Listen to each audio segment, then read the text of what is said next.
There's only one thing on this earth more powerful than evil, and that's us. Hello, boys and girls. This is Spike. You're listening to Buffy Back Issue Bin. Don't turn it off or I'll rip your throat out. Welcome to the Buffy Back Issue, the show where we go through all the Buffy, Angel, and Firefly comics chronologically. I'm Zach. And I'm Emily. Why are you just doing that hand motion? I don't know. I don't know why I chose to do the hang loose sign, if we're being honest. When have I ever done the hang loose sign? I've never seen you do that. I don't know. It's just... Isn't it also I love you in No, sign I love language? you. No, you need one more finger for I love you. You got to do the Spider-Man for I love you. Spider-Man. Yeah, in all of my life, I've never done the hang loose sign. But yes, so glad you called me out on it. Derailed immediately. No, it was even before that when the cat started shaking. Whatever. Here we are. We're back yet again. What are we doing this week? It's not just Buffy. It's not just Angel. It's Hellmouth. We're doing the first half of the Hellmouth crossover. This is a very long crossover. I didn't realize that this was like a 6-month operation. It's like 14 issues. Yeah, but it's like a 6-month thing. I don't know how long it takes. It's from like September all the way till... I didn't count the months. But I am here to count the issues. This is halfway and it's been 3 months. Cool. So I'll be covering everything in this crossover so far, not just the main series. So it's going to be covering a lot of creative teams. We will tackle them as we get to them. If you go in the back of any of these Hellmouth books, you'll see a reading order, a checklist. Except the checklist is stupid and flip the first two. Because it doesn't make sense the way they have them listed. And we're starting with the prelude. Yes. Yeah, everything else works fine, but those first two, you give them a quick flip. Okay, I guess it's not a 6-month event because technically the prelude was September. You're really stuck on the timeline here. It's just a long event. Well, it's an event. Yep. So is the Making It TV show, but that's only 2 weeks long. Hasn't come out. Yeah, it is. It came out on Monday. Oh, okay. Have you seen it yet? No. Oh. My mom told me about it. Well, don't let her spoil it. She didn't watch it. It was before it did started. So we're starting with Angel number 5, written by Brian Edward Hill, art by Gleb Melnikov. Apologies if I'm pronouncing that incorrectly. Brian Edward Hill, that's one I assume I got wrong. Yep, me too. Me too. But after a little bit of teasing and a couple of issues, we are introduced to Charles Gunn. Actually, his first words are, "This is your boy Gunny." Never gonna call him that. Never, you ever, already ever. have on so many of these on the individual issue podcasts on Patreon. Oh, yeah, by the way, if you're interested, we have a Patreon. Issue by issue, non-spoiler and spoiler reviews. Yeah, not gonna call Gunn Gunny. Oh wait, you just said. You know what I mean. But it turns out, of all things, Gunn is an Instagram streamer. Yes, and he live streams urban exploration at night. This just makes me feel old. I'm not that old. But I'm at a weird point now. At a physical age, no. Technologically speaking, yes. When all this started, the characters were all older than me. Now I'm older than them. So I guess it makes sense that Gunn's into his live streaming. But for me, I'd be like, yeah, I'm never going to do that. Do you know what TikTok is? It's like Vine, but music? Kind of, yeah. I've never seen a TikTok. Okay. I know, I think I saw one pop up on Twitter once. I feel like Twitter is also not the newest thing anymore. Well, I only joined it a few years ago. Leave me alone. Anyway, Gunn is much more hip than either of us are. Apparently. So he's out doing his thing, giving his TED Talk on being positive. Yeah. To be fair, I've never seen a TED Talk either. You've never seen a TED Talk? I'm generally aware of what they are. You've never seen a TED Talk, though? No. Really? No. Oh, they're not very long. They're shorter than some of the videos that you have me watch sometimes. Okay. Like that Dracula one. I made it through like 4 minutes of it. It's 37 minutes long or something. I guess we could shout out Cinemassacre doing a which Dracula movie is most accurate to the book video. I read the book. But we see Gunn in a flashback with his cousin, so we do get a switch up from his sister Alana. They're running from the cops as they're engaging in some racial profiling. He's a little kid. Yes. Did we already say that? Well, that'd be the flashback part. Oh, I guess so. And they jump into a car with someone that saves them, but it turns out he's a vampire, and he murders Gunn's cousin, her blood splashing on his face, and Gunn kicks his way out of the car, which is kind of cool for like a 10-year-old. But it's going to sound a little bit dark, but I think my favorite piece of art in this whole run so far is right up front here. Where Gunn's running away, and he can hear Lucas laughing at him. Yeah, we can see, it's the silhouette in red, and you can just see these kind of like scratchy ha-ha-has as Gunn runs away. And it looks terrifying. Angel is much more of a horror book than the other two. Yeah, it is. And to be honest, I think this is my favorite bit of art, not downplaying the other artists involved, but just this one page is so damn solid. It is very cool. We see it's why Gunn does what he does, but one thing he doesn't stream on Instagram The is vampires. the vampire hunting that he does. Which is the real reason that he's out on urban exploration tours. Now, he has some stakes, and they look... They look metal. Yeah, they do. So one thing that we're still doing in this world is still trying to figure out some of the rules, but just, with the color, it looks metallic. So I don't know what that means, if you can just stab vampires in the heart willy-nilly. I mean, or is this just because it's dark out and that stake is just the color is strange because it's dark out?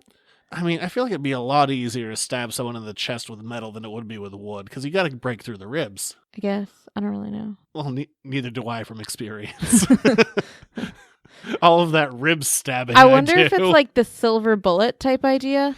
I don't know. Maybe it has to be a pure silver stake. The rules haven't been fully established yet, so we're still learning, but maybe metal works for staking? I noticed that too. But Gunn is surrounded by a couple of vampires.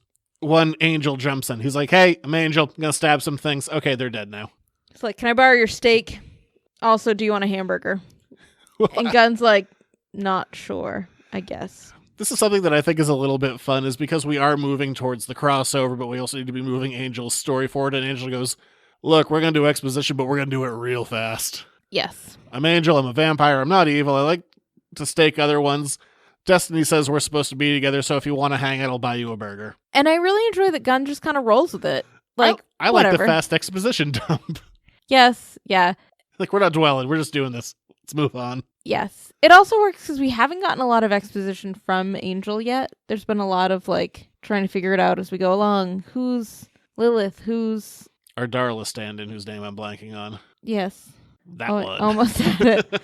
Anyway, so we haven't gotten a lot of exposition, so it's kind of nice to be like, all right, here's the basic ground rules. All right, sounds good. So Angel and Gunn go snag a burger. And what I like about... Angel doesn't, but... Yeah, he buys the burger at least. What I like about this interaction is Gunn is trusting of Angel initially, versus in the show when he wasn't, and Gunn basically says, look, I've seen good guys and bad guys, and I judge people on their actions, so as far as I can tell, you'd count under the good, so I'm not gonna have this weird cantankerous relationship with you like I did before. That's gonna come later with Spike. I like that, though. I like that he was like, but if you try anything fancy, I'm gonna stake you. And then Angel says, fair play, which just sounds far more Spike than Angel to me, but that's just me. No, I totally buy that as an Angel line. I mean, I'm not against it. It's not like it's out of the realm of possibility. It's not like Angel was like, okie dokie. Yes, it just in my brain, it sounded more British than Angel. But Angel also goes, hey, while we're just quickly talking exposition, I gotta go do a crossover, so if you want to hang out in my house, there's a crazy lady in there. Maybe you'll have a romantic connection with her. I don't know. Don't drink my blood. Yep, pretty much. 10 out of 10. So Angel walks outside where he finds Lilith, the mysterious Lilith. You don't need to do that. I know what you want to say. I didn't say it. Just do it. Not Lilith? No. I don't know if that made it onto the main feed ones or not. How about... Or just the Patreon ones. Mosaic. Okay, I'm not great with pronunciation. Yeah, yes. Yeah, instead of Mosaic, yeah, I know. And Lilith. I was thinking Lila. Lilith. Uh-huh. I know it's Lilith now. Look, you're way more into Cheers than I am. And Frasier. But Lilith is like, hey, go do your crossover. There's some kind of seal opening up. Maybe it's that same seal that we saw in Buffy Season 7. Maybe. It is. But with less terrible CG this time. Always a plus. So Gunn goes to Angel's house. He's totally bought into this. Also, just so we're clear, Fred is wearing a shirt that says Anti-Vampire Vampire Club. I like that shirt. And I really enjoy it. It's probably my favorite part about this. Not joking. And we have Fred doing her kind of Drusilla thing where she's like, Angel doesn't need us, but he will soon. Yeah. So Angel goes off to Sunnydale for continued adventures. Meanwhile... So even though the checklist says this one's first, I'm going to say do this one second. We're going to hop over to Buffy the Vampire Slayer number 8, written by Jordi Belair, art by David Lopez. Because the Angel issue that we just read ended with him saying, blah, blah, blah, I've done terrible things, but this is pure torture. I have to go back to high school. Dun, dun, dun. That's not exactly what he said. Isn't that basically what he said? I mean, Buffy's yes, the show is all about high school. The book is so far all about high school. No, I know. That's just what Angel said right Yeah, there. he's all about it. Okay, cool. So we cut over to Buffy and we find out it's Halloween. And the Halloween dance specifically. And Buffy's terrible at costumes. What about music they're listening to? Probably not what you were listening to in 2010. When I was at high school dances, when I was way too old to be at them? Oh no, just 2010 tends to be the end of your pop music limits. Oh yeah, that's just because I was in college and going out. And yeah, basically my pop music knowledge stops then. So probably not what they were listening to in 2006. I mean, what you were listening to in 2006. Carly Rae Jepsen is still newfangled to me. Yep. I don't know why Still a that's great my song. example. Still a great song though. But I'll tell you what, because it is the holiday season and I have just holiday music playing in the store, her Christmas album is crap. It's no Kelly Clarkson. Unlistenable. That one's awesome. At least you're not biased towards Kelly Clarkson in any way, shape, or form. Do you like Kelly Clarkson? I know. She's now turned to power ballads, though. Whatever, let me have my thing. No, I'm just saying. But we're at the Halloween dance. They're probably not listening to the Monster Mash. They might be. It's a Halloween dance. That dude remade that song like 6 times, all diminishing returns. Well, I mean, yeah. Just a guy doing a Boris Karloff impression. Look them up. They're terrible. But everybody's very costumed for this Halloween dance, and it's a very decorated dance, which is fantastic. But I also enjoy that it's definitely still in a gym. Yeah, definitely. Because I love that. Like, it is definitely a high school dance, and that brings me joy. Also, Buffy thinks that bats have tails. I don't know how she thinks that. Because that's what her Patronus has. Pegasus. I don't know Harry Potter that well.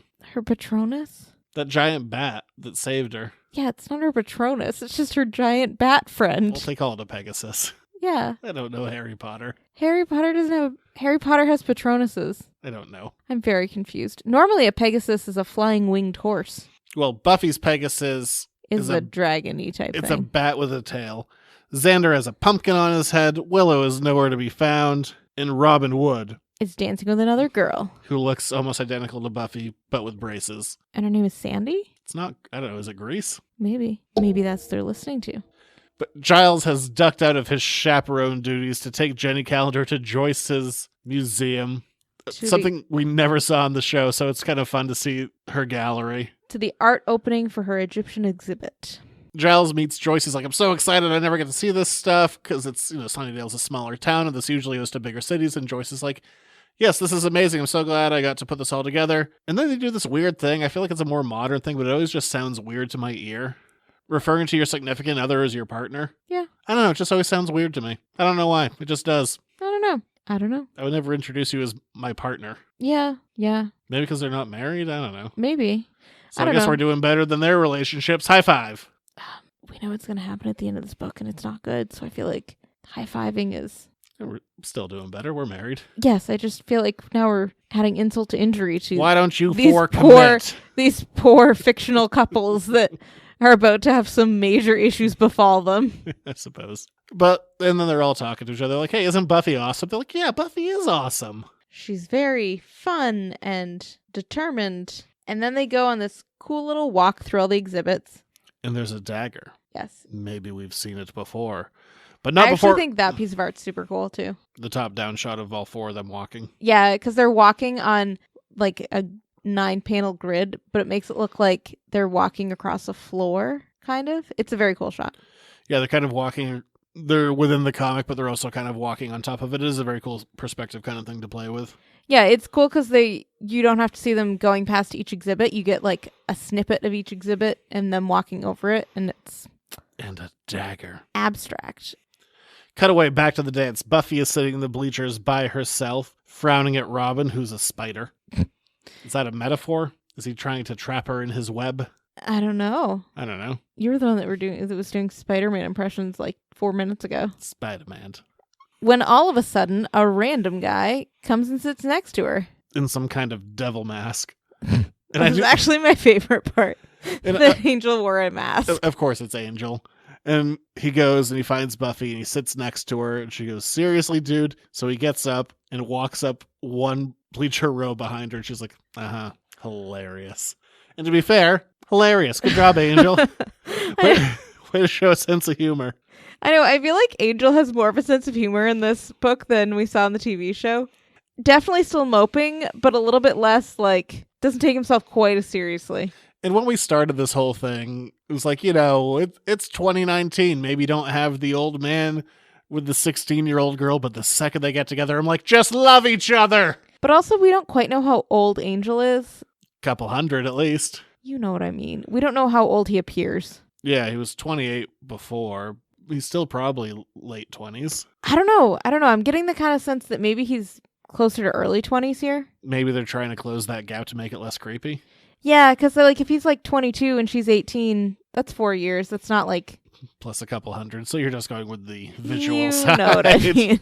You know what I mean. Because she is like, oh my God, are you in a frat? And if I looked at a 28-year-old, I'm like, if a 28-year-old told me they were in a frat, I'd be like, oh God, what have you done with your life? Right. But also he's not in a frat. But the fact that Buffy thinks that he might still be in college makes me feel like maybe like 22, 23. She's like, what's your deal? He's like, bats don't have tails. She's like, ah. Only because I never looked at Angel from the TV show and thought, maybe you're in college. Did you? No. I mean, I don't know how old he was, technically. I know how old the character was. I don't know how old the actor was when it started. But I still feel like the actor was at least like 26, 27. Probably, yeah. Which is fine. Like, that's what his character was as well. It's just... I looked at him and said, why are you wearing velvet? Velvet is a luxurious material, so good for him. But we go back to our museum, and Jenny Calendar is all excited about this dagger, and Giles is like, oh crap, that's the key to opening the Hellmouth. Also, everybody's dressed to the nines. They're in black tie for this. I also feel like we say the words the key a lot, and the comic is actively winking at me. Does it mean that it's going to turn into Dawn? Oh my gosh, I so hope. If Dawn is a dagger. Kind of spoiler alert, guys. We're going to go into the Hellmouth here pretty quick. I kind of wish that Dawn just like pops out of the Hellmouth. Like, I'm a knife!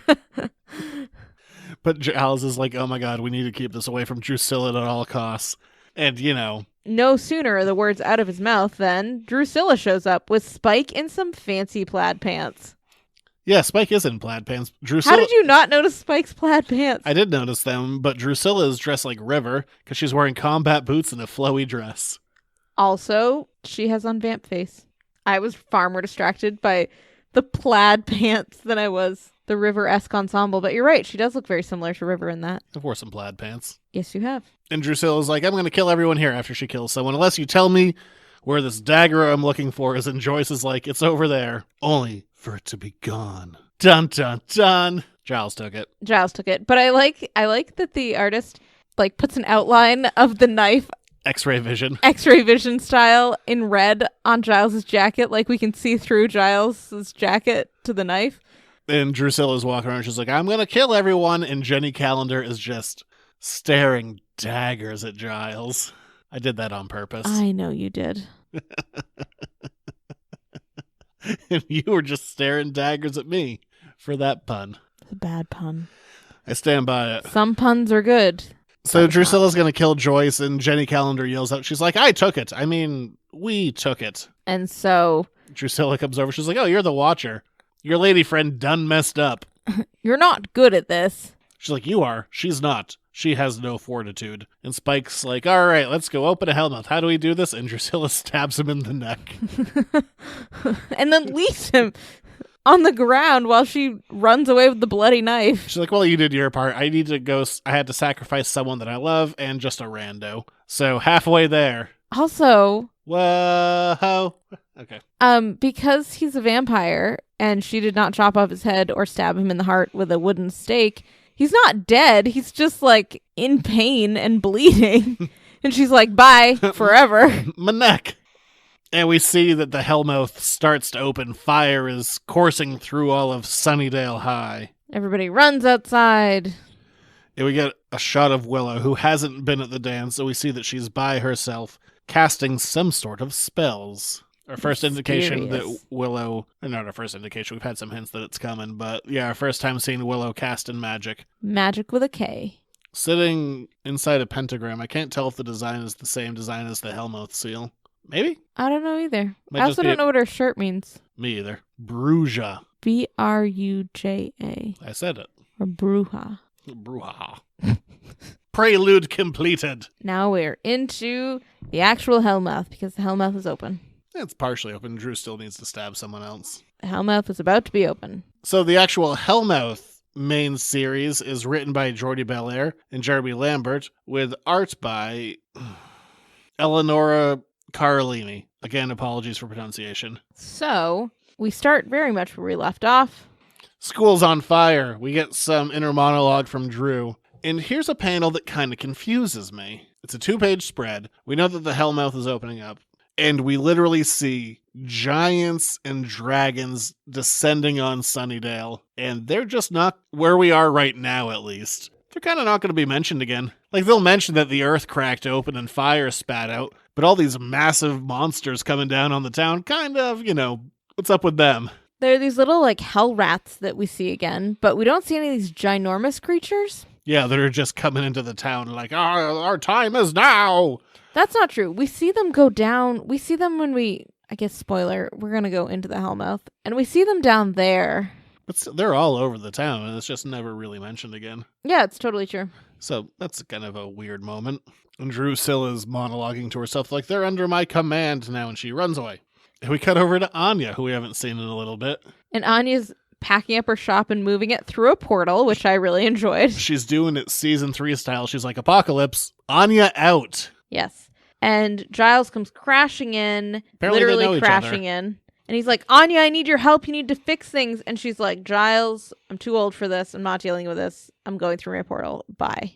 So she's in Lethal Weapon? I don't know. I've never seen that. Is that what you were just thinking about for a yes, while? I was the space will cut it. Yeah, but she's getting too old for this. Apparently she's Donald Glover in your world. I guess so.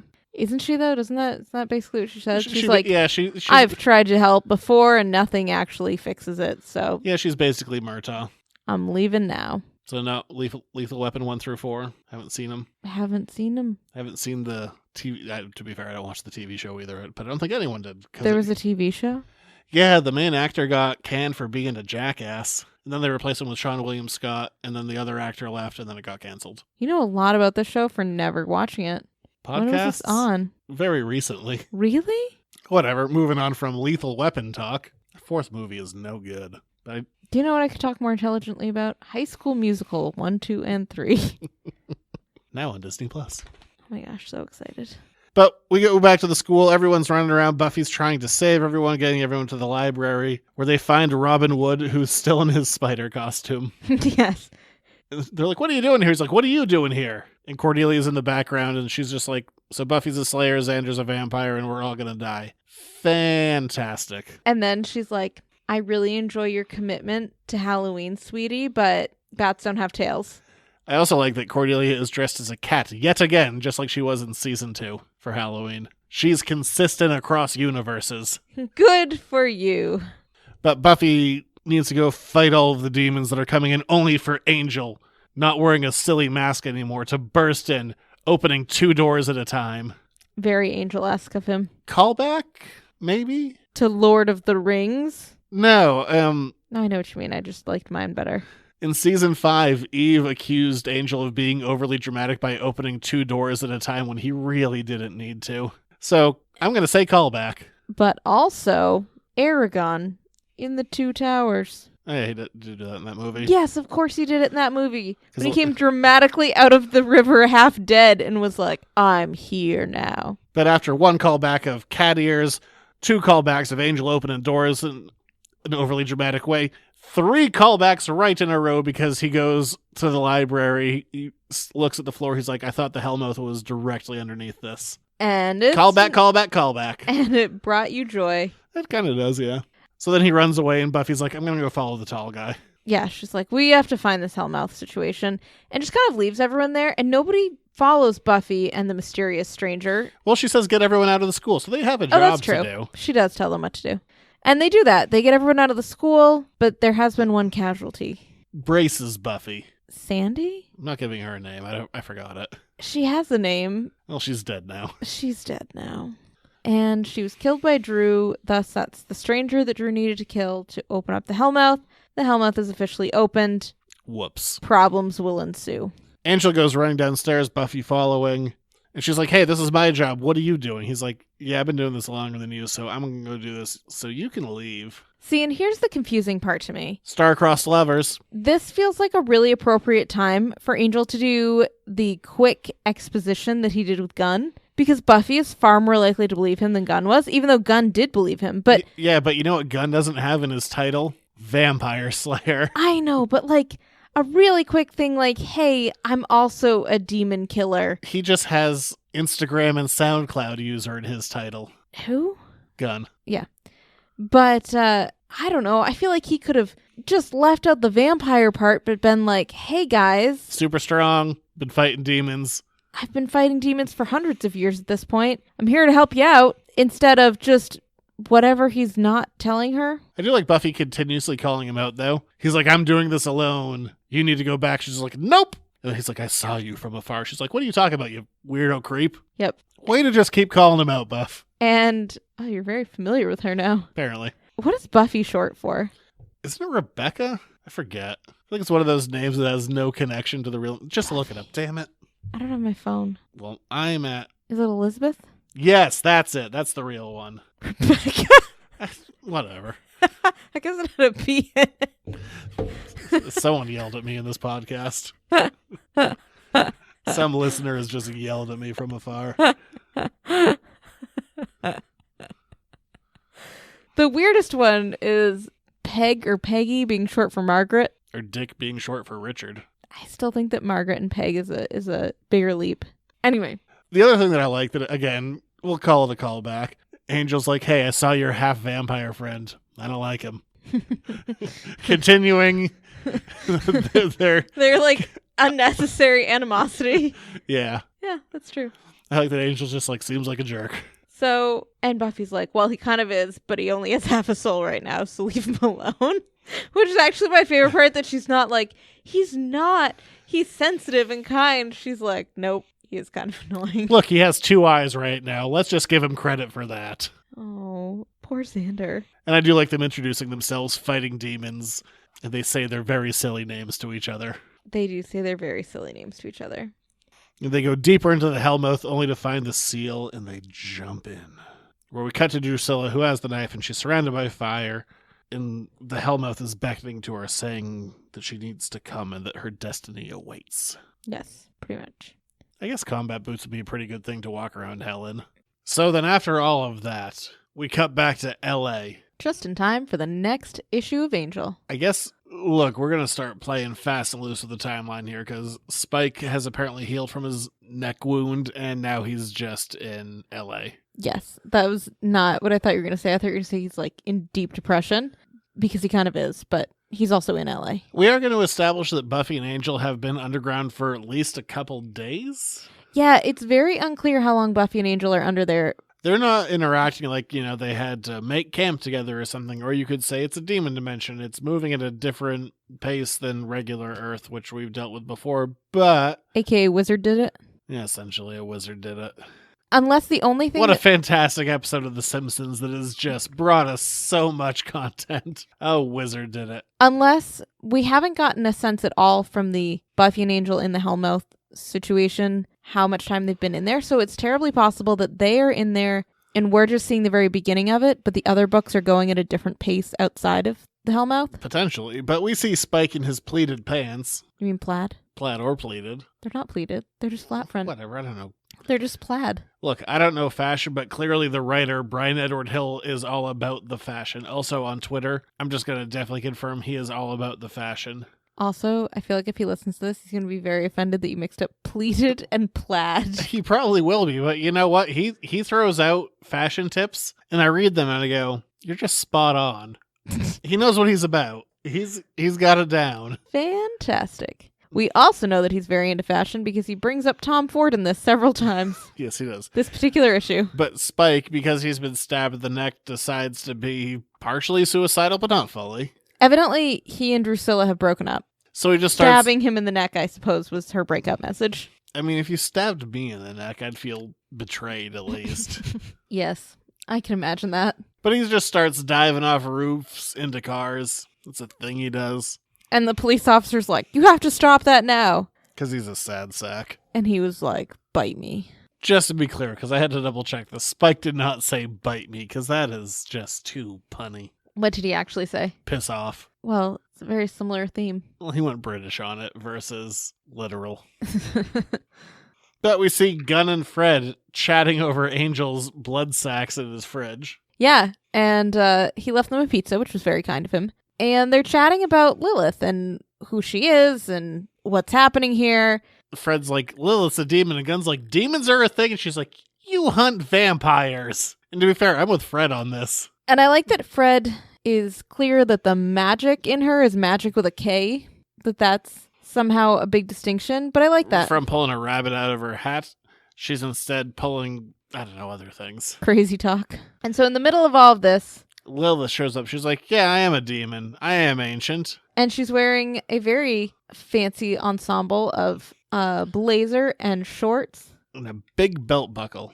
I was checking to see if her shorts were pleated. I don't think they are, at least from this image. I'd be so curious if that would go into the notes for like, hey, this is what I'm hoping to see in the art. Pleated shorts. It actually reminds me a lot of an ensemble that Meghan Markle wore prior to being Duchess of Sussex. But Lilith is like, hey, Gunn, you know how you're all about this vampire named quote-unquote Lucas?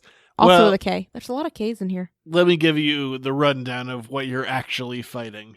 And then we get a fun update, and I'm all about this update. Because the Master comes back. Yeah, it turns out the vampire that killed Gunn's cousin is none other than the Master, but he's a different Master than the one we saw before, so probably fewer long fingernails so he can actually make a fist, and he's probably not on Seinfeld. But this Master, aka Lucas, is really into knee pads and shoulder pads. Yes, I was really going to say that he is much more effective at killing things, existing as a vampire. He likes wearing teeth as a necklace. Than the prior Master. Kind of like how Connor liked wearing ears. Ew, gross. Connor loved ears. And nobody loved Connor. I liked him a bit. Nobody loved Connor. I still liked Connor. You liked him, you didn't love him. I don't care that nobody loved him. You know what? I'm in the minority, and I accept this, and I still liked the character. Whatever, yeah. So the Master is now, I guess, Lucas, and he's very slashy. And I do like the update. I like that we're getting to play this kind of mix and match among the lore. That it's not just a Buffy thing, that you can have the Master over on Angel, and it's connected to Gunn. And I don't know, I like that a lot.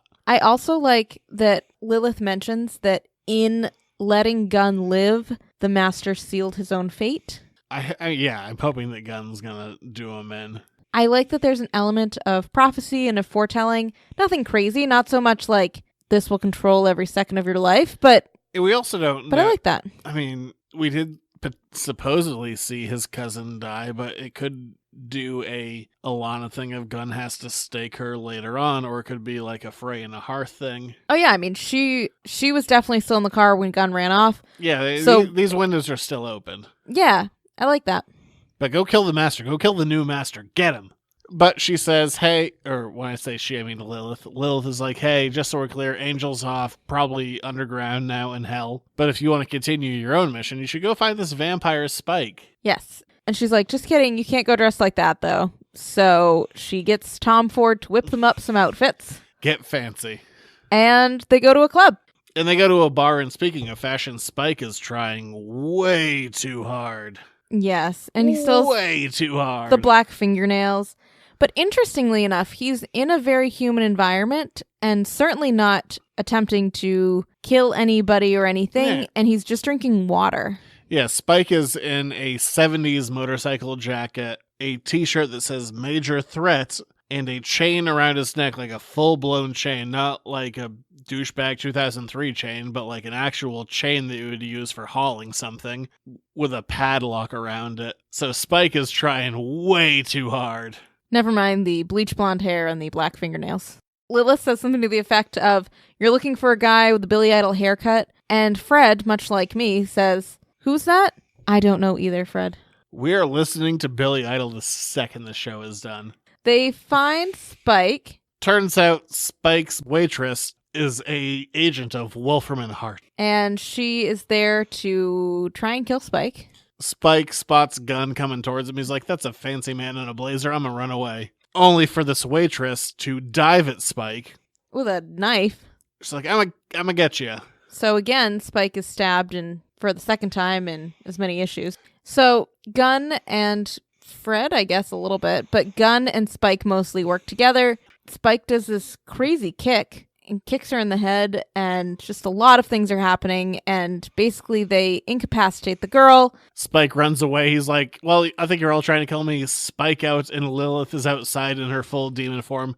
Floaty horns, big bat wings. She's like, hey, sit down. And then Gunn kind of laughs at him, and then she puts Gunn in his place as well, and basically tells them, boys, be nice, make up, you're friends now. Also, you lost Fred. Fred is gone, and Fred has been kidnapped by none other than Baphomet's servants, or whatever they're called. Wolfram and Hart. They are part of the Circle? The Black Circle. Instead of Circle of the Black Thorn, they decided to streamline the name. And also, Lila has kidnapped Fred. Lila Morgan herself. Meanwhile, back on Buffy's side of things, Joyce is sad. Understandably so. Because apparently Buffy is off on a field trip in her world. Yeah. Who wrote this note? Who told Joyce that Buffy was gone on a field trip where she had no cell service? This is a part of the story where I'm like, how do we get here? How do we get from point A to point B? It kind of feels like with all the chaos happening, if they really wanted to cover up Buffy's disappearance, they could say that she disappeared. And everybody would be like, that makes sense. Just because a lot of crazy things are happening here. And everybody's just kind of falling apart. So Cordy's kind of falling apart. Willow is definitely falling apart. But we're also, again, as we mentioned earlier, like before we saw like dragons and giants descending upon the school, but now they're just, they're back in class. Yeah. And we talk a little bit about the weird I feel like we took a hell rats. Big ass leap here. Okay, honestly, when I was rereading these again, it felt like I was missing a piece. It does feel like you're missing a piece. Like, how do we get from hellfire spewing from the streets and students dying to we're back in class? The only thing I could think of was that all of those crazy creatures came out of the Hellmouth, and then when Drew went back into the Hellmouth, she kind of recalled them with her. That was the best I could come up with. Maybe. We see Willow because she's playing with being Dark Willow because she has a black streak in her hair. Bad Willow. Bad Willow, as you have called her for, Which, at this point, years. It's been years. God, we've been doing the show for a while. We have. But Willow's just really having a tough time. With half a soul. With managing having half a soul, but also, even when she was Dark Willow, Bad Willow, she wasn't really mean Willow. She's mean Willow. Well, she tried to kill Andrew and Jonathan. And she also ripped off Warren's skin. She was pretty mean. I know. It was more like vengeful Willow, though. In this, it's like hurtful Willow. I guess it would hurt if somebody ripped off all your skin, but you know what I mean. And then she also was supposed to have killed Rack, but then both of those deaths were totally retconned later in the comics, so she didn't hurt anyone. Fantastic. I'm not a fan of that. I know. We all know, actually. We've all heard your thoughts on this. But we see Willow is over at Rose's house, and Rose is like, hey, help me study. And Willow is playing a Nintendo Switch, a game system I don't know anyone that owns. I'm sure it's popular because it's Nintendo, but I literally have never played this system or seen it, like, outside of a mall. I don't know anything about it. But also, I would like one. I also know that. Side note, we're poor because, I run a comic book store, but I'd like one. Someday in the future. But yeah, so Rose is kind of like, I also noticed that Rose's hair is kind of rosy, which I enjoyed. But Rose is like, hey, can you help me study for art history? And Willow's like, don't know art history, not taking it. And Rose is like, oh, I just kind of thought that because you're kind of a genius at everything, you'd know a little bit more about it. But Willow's like, I'm just going to continue playing my Nintendo Switch. And Rose is like, but help me with school. And Willow goes, well, let's break up instead. Pretty much. And it's very sad. It's very sad because Rose is like, we care about you. You haven't been yourself for a while. And Willow's like, don't talk to me. Bye. But we see Giles in the library with Xander. Apparently Xander is going to be going on patrol in Buffy's absence. And Giles has a fever of some kind, and he's sweating all over the place. He's so moist. Also, Xander is kind of the voice of, I won't say reason, but definitely He's never that. He's definitely the most likable one in this entire comic so far. That's not true. Rose is the most sympathetic character, but then Xander is still pretty like, all right, I can get on board with this. Xander's just hanging out in the library like they all normally do, sharpening his stakes for patrolling that night like they all normally do because everybody else is disappeared. And Giles is all on his case about, like, you're making too much noise. Aren't you here to help me look up things? Blah, blah, blah, blah, blah. I need to sweat on something. I'm a moist old man. All he does for the next 3 issues that we're aware of is sweat all over the place. That's all he does. And yell at people. And then he sweats on Robin. It's not in an issue that we're going to cover this issue, but he's so wet. Yep. Yeah. Xander goes out to a graveyard to maybe patrol, maybe stake some vampires, but he brings tacos, which brings deeply into question, what does Xander eat? That was my first thing that I thought of too. He's half a vampire. Is he drinking blood? Is he eating tacos? Which one is it? Or maybe it's both. It reminded me of, in Harry Potter, one of the Weasley brothers gets bitten by a werewolf, but not when he's a werewolf, when he's like in his human form. And how they dealt with that is that they made it so that he just likes his meat very, very rare now. But he doesn't necessarily want to bite humans. So I wonder if it's Xander something likes similar. A rare taco meat. Well, then I was confused. Then a raccoon steals it from him. Like, you son of a bitch. And my favorite part of this entire issue was when the raccoon steals it. And Xander says something like, "Go, you human-handed thief," or something. Godspeed, you human-handed thief. That was exactly what it is. And that is my favorite part. And I really enjoyed the raccoon's face. Raccoons are little monsters, and that's the reason we need to keep our trash can in the garage, because they will tear apart our trash if it's outside. I mean, you've heard people call them trash pandas, right? But whatever, a vampire finds Xander, they fight. He's like, I thought you were human, and Xander's like, nah, bitch. And then the vampire's like, well, you can't be half and half. The monster will win out eventually, and then Xander kills him. No one ever lives in the midway, and Xander gets sad. Except that both Xander and Willow are there right now. And maybe Giles, there has to be something else going on with Giles. There has to, because he goes over to Jenny Calendar's house. He's like, let me in, woman. He's so pushy. She should definitely break up with him, because he just forces his way in. And he's like very sweaty still. Dump his ass. And she's like, are you feeling okay? And he's still sweating everywhere. And all I can think is that, you know, like in The Walking Dead, when they had their weird fever before they turned into a zombie? Maybe he's on his way to turning into a zombie. She's like, why are you so wet? She doesn't say that, but she's very upset with him because he was willing to sacrifice Joyce so that Drusilla wouldn't necessarily get the knife.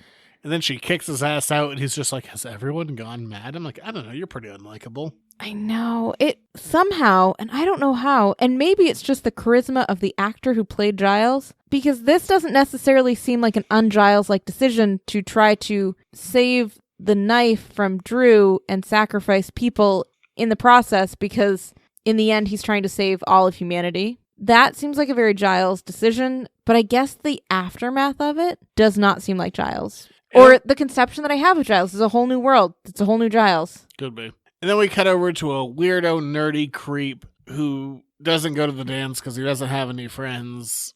Not a lot to say about him until, I guess, next time when it gets really dark. I guess the only thing that I thought was that we talked about how all of the monsters escape from the Hellmouth, and how this is another way that monstrosity shows up. If that potentially, but we are introduced to a character that will return in the second half of the Hellmouth arc.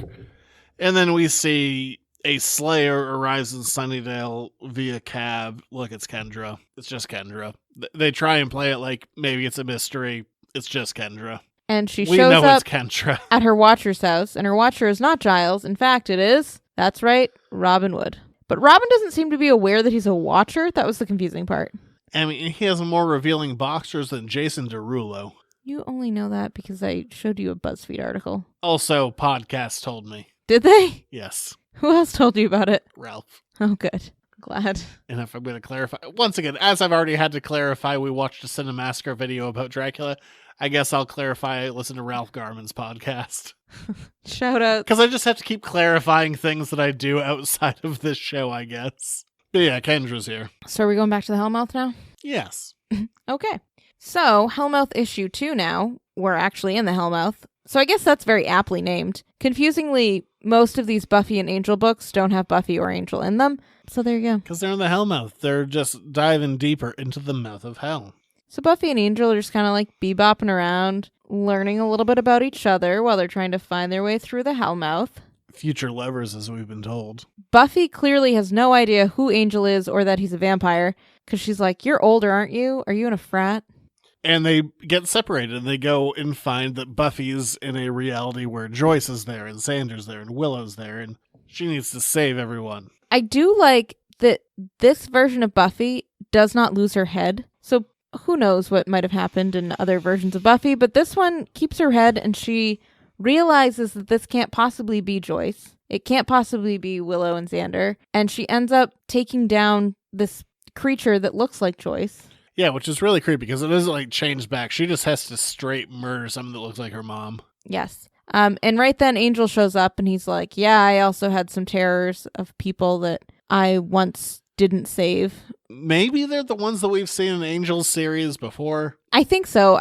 The guy I think is definitely his friend. Probably that old guy. And then I think that it's the couple of girls that he didn't save, and I'm sure we could walk back and see them. I don't know, Philly. I mean, it's hard to tell with, art jumping from artist to artist. It's not always clear, but I am going to go on a limb and say that they're probably the ones we saw before. I mean, Angel definitely says that they are people that he could not save, so that feels on the nose.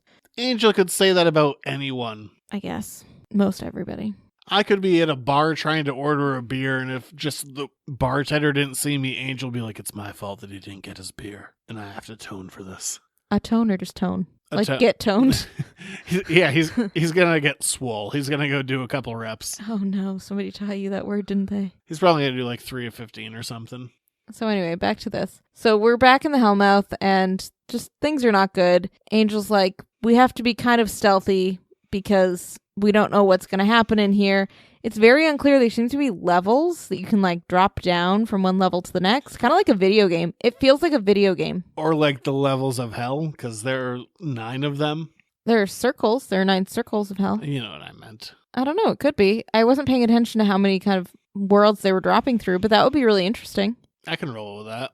I mean, to be fair, for most of this issue, they just fight a bit, they talk, they learn a bit about each other, they squabble, and they're concerned about Drusilla, and they find her chained up in the middle of the Hellmouth, and maybe she's not in charge anymore. And also, maybe now she's crazy Drusilla. I kind of missed Crazy Drew.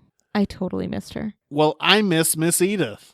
I know, but I also I miss a Drew. porcelain doll. Probably Drew does too, to be fair. But yeah, so all these creatures attack Buffy and Angel, and then all of a sudden all the creatures start running away from Buffy and Angel.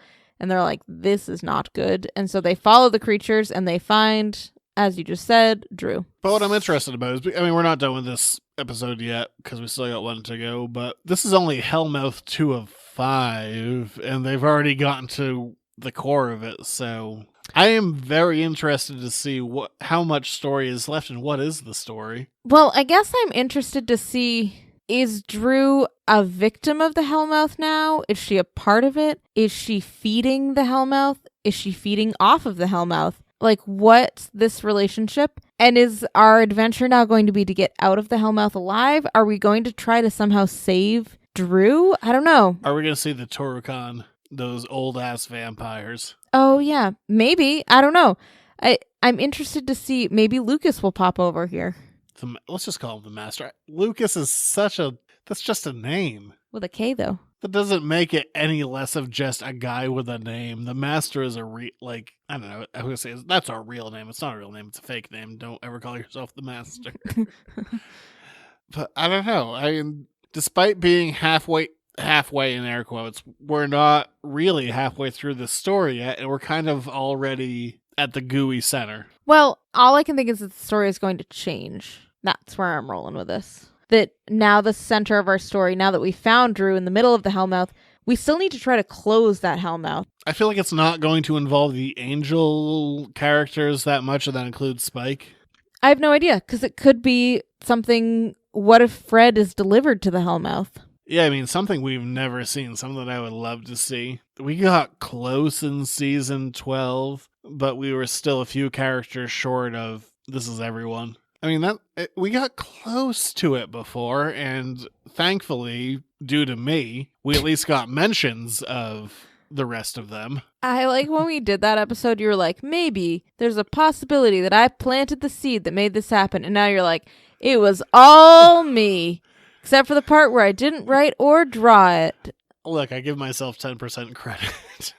And I've been upfront about that. But I don't know. I'd love to see everyone. If you give me everyone all in one spot, we've never gotten that ever in any reality, and I'd love to see it. Maybe walking all in a line together. I'd love an epic line. But I guess we got one more to go. So back to Angel we go, right? Yes. But we cut back over to Angel, and this might be my favorite issue of the whole Buffy Angel Hellmouth thing so far. This one has a nice combination of action and character moments. You're going to roll out a lot of things I like in this one. We see Fred being seduced by Wolfram and Hart, this Baphomet creature. Unclear if it's a senior partner, how it's connected to Wolfram and Hart exactly. But we see a vision of the future of Fred being this vessel for this goat-horned demon, where her witch powers will, I don't know, probably lay waste to a thing or two. Yeah, or like all of humanity. One or the other. We don't know. Maybe she's just going to go down to Texas and, get some delicious food. Could be. Probably not. So Fred wakes up from this vision and she's horrified and finds out that she's in a helicopter with Lila. Lila Morgan. Now, Lila's like, hey, remove the tint, 80%. Is this the necrotempered glass from Angel Season 4/5? Could be. Probably. I mean, they'll probably just be like, look, if you go to Wolfram and Hart, you're not going to burn up because, windows. And so Fred looks out and she's like, yeah, this is not good. I don't want to be here anymore. We're in LA, and I like the seduction that Lila has, which isn't over. It's very reminiscent of what she did with Bethany, if you remember that from season 2, where it's kind of just drawing out what Fred's powers are and just being like, you do what you want to do. We're here. I'm going to do my best to help you. And it's very natural, and I like that. You can totally buy why someone would be like, okay. I mean, even the fact that Lila's like, you're very special to us because he loves you the most. And you don't know who he is, but like, we're not going from the power angle so much. That does sound so culty. If someone says like, to me, they're like, and there's one person that loves you the most, I'll be like, and I am out. Because this is weird and creepy. Goodbye forever. Like the cult from that Boy Meets World episode. Yes, it's like the guy from the cult of the Boy Meets World episode who just wants to hug you. And they have their non-branded sodas. Yes, it's just that You're right. This is the Boy Meets World episode of Angel. And I can't help. Sean just needs a hug. And Eric has to get kicked out because all he wants is a hug from the pretty girls. AKA more than hugs. Well, he doesn't get anything. He gets kicked out. And how everybody's like, your real family loves you. And how Corey's dad threatens to kill a man, and then Sean finds God, and it's never brought up again. Well, John almost dies, and it's never brought up again. That's like the worst. No, in season 5, Minkus is like, he's in the other half of the school. Okay, yes, but... And then he comes back in Girl Meets World. What? We have brought up some weird stuff in this one. We're like, let's talk Kelly Clarkson and Girl Meets World. They're two of the things that you love in this world. It's basically all the things that you like. This is just a smorgasbord of things that you like. It's like that favorite thing song from The Sound of Music, which I like, but now it's your favorite things, which are Nintendo Switches and Girl Meets World and Kelly Clarkson and all of the Angel and Buffy characters together walking in a line. You have a very strange and specific list, and the Sex Pistols. Who the hell is listening to this episode? So sorry, guys. So whatever. We go back to Spike and Gunn, and they're a bit at each other's throats, but not literally. Gunn's like, I'll kill you if you turn on me, and Spike's like, I just might kill you because I can. Yep, and I like that Gunn goes for the hair, and he's like, you dye that hair, don't you? So, Look, I mean, if you're paying attention to the show, you can tell what episodes he's dyeing it in. I think it's clearer when he's over on the Angel side of things, but you can always tell the episodes when he gets to the fresh dye. Bleach. It's bleach, not dye. Or whatever. And then Spike's like, I'm out, and Lilith is like, hey, I told you not to date Drusilla, and listen to me. He's like, yes, mistress. And then Gunn starts to laugh at Spike because Spike is so easily cowed by Lilith, and she puts him right in his place as well. And she's like, Gunn, shut up. He's like, okay, and shut up. And thus, they decide that what they really need to do is go find Fred. But how are they going to find Fred if only there was some kind of demon that could read their aura and their mission through song, I guess. Okay, here's the thing that actually I love that we brought Lauren in. But where are they going to go? They're going to go to I don't know. We don't have a name for it. Probably Caritas. We're going to go see Lauren. Yes. And he looks great. I love how they've incorporated the song in there. Man, he is just a breath of fresh air because Angel, once again, kind of a dark story. And yet you need that character there just to ingest life into everything. Inject, not ingest. I stand by what I said. Ingest. You want to eat life? Just bite his horns. I also like that, I could be wrong about this, but I think, did they not rework Lauren's powers just a little bit? So in this one, he can read their auras. So he already knows where Fred is, but he has to read their auras to decide if he wants to help them or not. Okay, I'll buy that it's a hair different. It's not that different. No, it just, I don't know. But I like that he's using the song as a way to decide if he wants to help or not. Not that the songs are the only way for him to help. No, so we see Lauren sing. I'm just going to call it Caritas. I don't know if it is or not. But he flat out says he's Switzerland. And he makes both of them sing. Gun's like, can I do some original stuff? From my SoundCloud. Oh, that's right. And then we talked about SoundClouds already, didn't we? Only on Patreon exclusives, $1 a month if you want to sign up for those. And we talked about how you feel old. That was the one we talked about, you feeling old. It's one of them. I always feel like SoundClouds are just a joke on Twitter. Like, oh my God, this tweet's blowing up. Check out my SoundCloud. But Gun is like, hey, check out my aura and my SoundCloud. And Lauren's like, already did. Liked both of them. So I guess Lauren is just checking out the LA SoundCloud scene. And then how old am I? 83, going on 104. I've literally yelled at kids to get off my lawn. Have you? Yeah. I'm glad I wasn't here. Those 20-somethings that live across the street. You yelled at them to get off our lawn? Jokingly. There is no jokingly. You are just 87. Oh my gosh. What am I going to do to bring back your youth? I guess that Nintendo Switch will come here sooner rather than later. And then Spike sings a song, and Lauren has such a great line. And this is, I know I've been saying, like, I love this and I love this part, but this is, I think my favorite line is just Lauren goes, I gotta look up the line just to make sure I get it right. So Spike sings the song to get Spike's aura, which, probably isn't a great aura. But Lauren... He's probably still very sad about the whole Drew thing and about her stabbing him. Getting stabbed in the neck. Yeah, and Lauren goes, and who said this man has no soul? That's just such a good Lauren line. It is. That's 100% Lauren.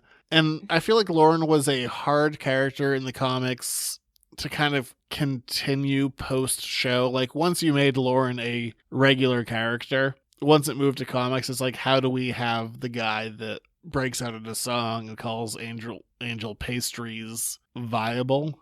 And it never really got there, and then the character unfortunately got subtracted with the death of Andy Hallett. Also, I was wrong about something. I said that Lilith told them that Fred was listening, but it's actually Lauren that tells them that Fred is already starting to listen to them. And I enjoy that more now that I know that. And Lauren does get kind of dark. He's talking to Spike. He's like, hurry up, dead man. I know. I kind of like that too.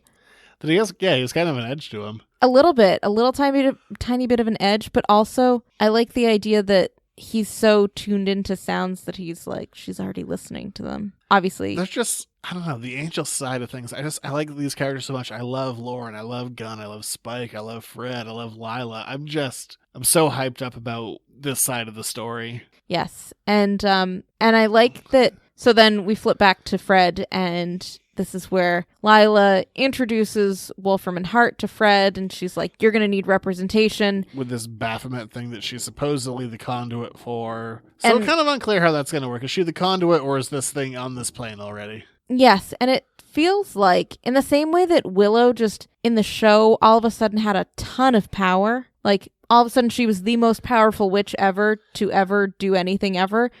It kind of feels like that, but in a I don't know. Yeah, Willow went from like, I'm spinning a CG pencil to I'm destroying the world. Right, except this one makes more sense because this is all of a sudden this is all of a sudden somebody comes up to Fred and says, we know how much power you have. We can help you use it. You don't need to hide under the radar anymore. You can be all the power that you have inside of you. And that makes more sense to me than Willow just being like, look, guys, I can do little tiny bits of magic too. I turned everything black and I'm killing everyone.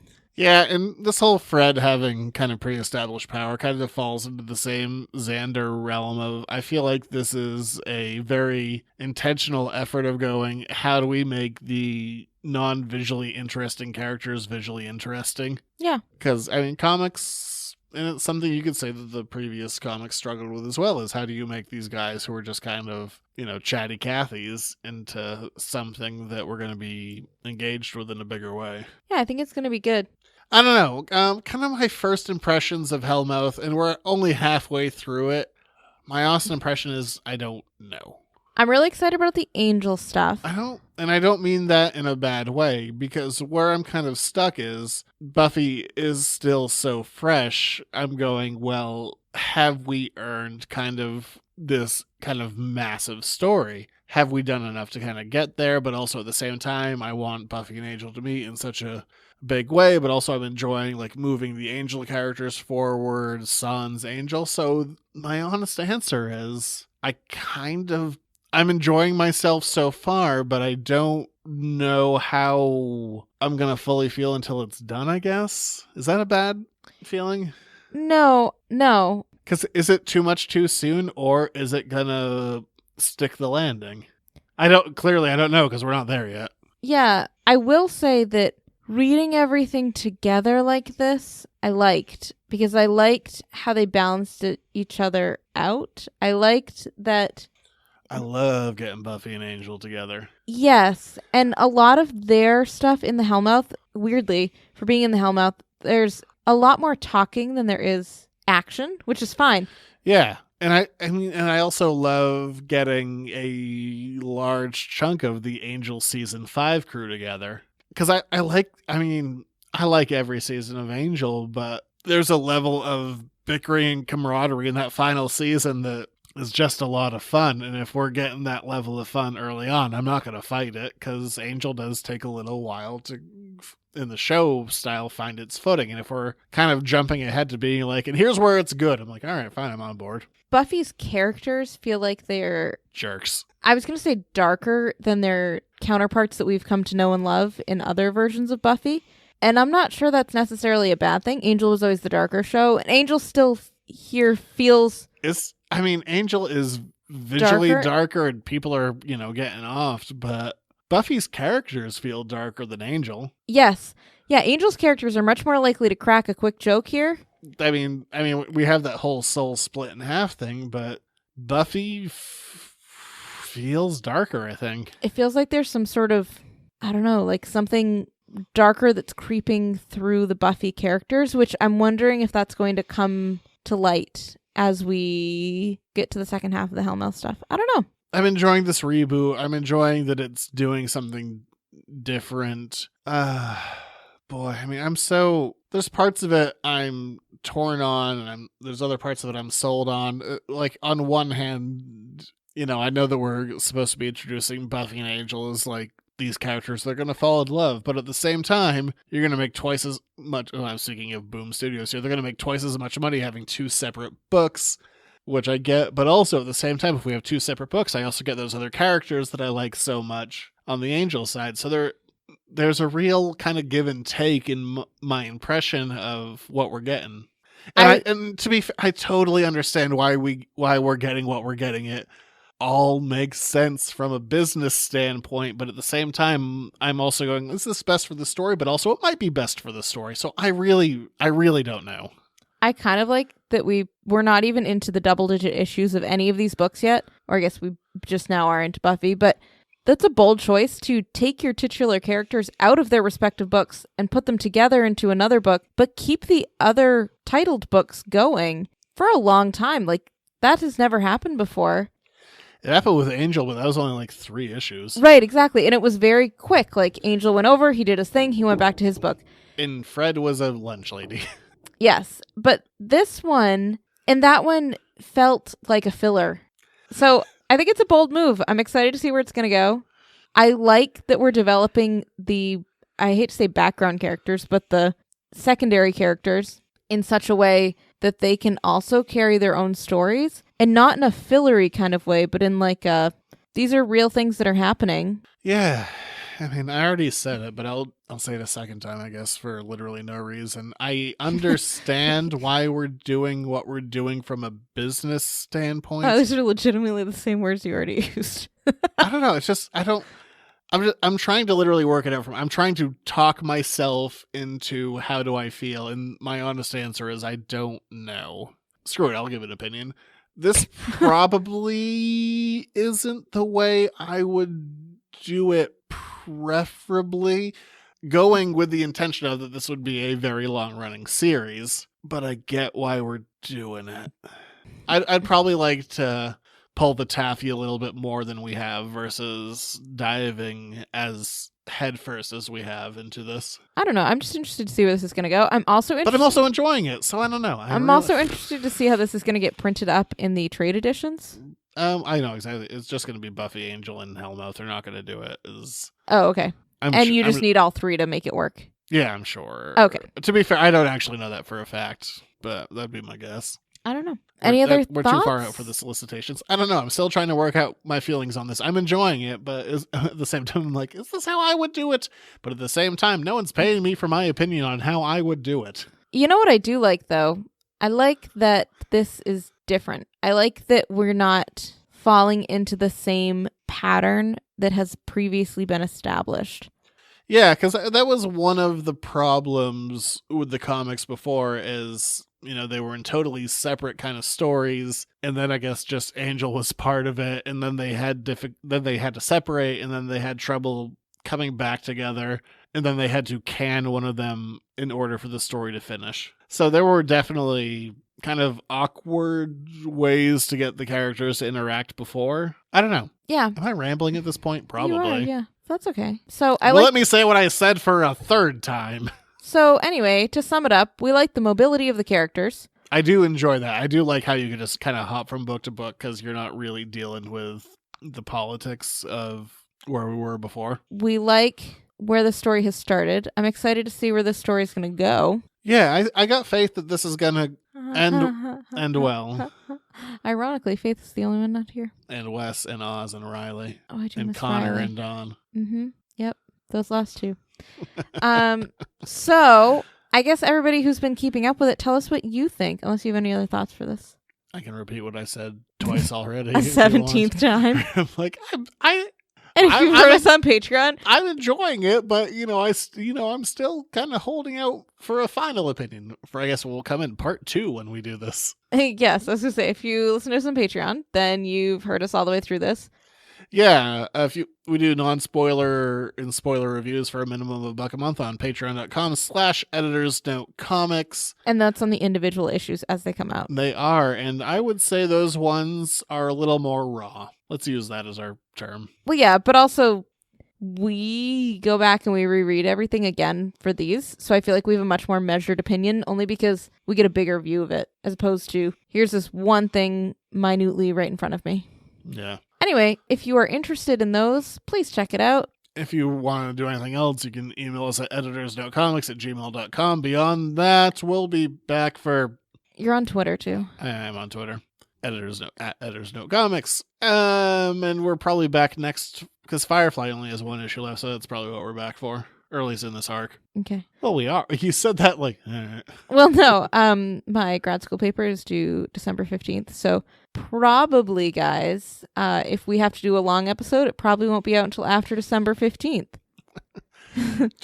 I don't know. My invoice came in today. I don't... So either way, it will probably be out what's December out next. 15th.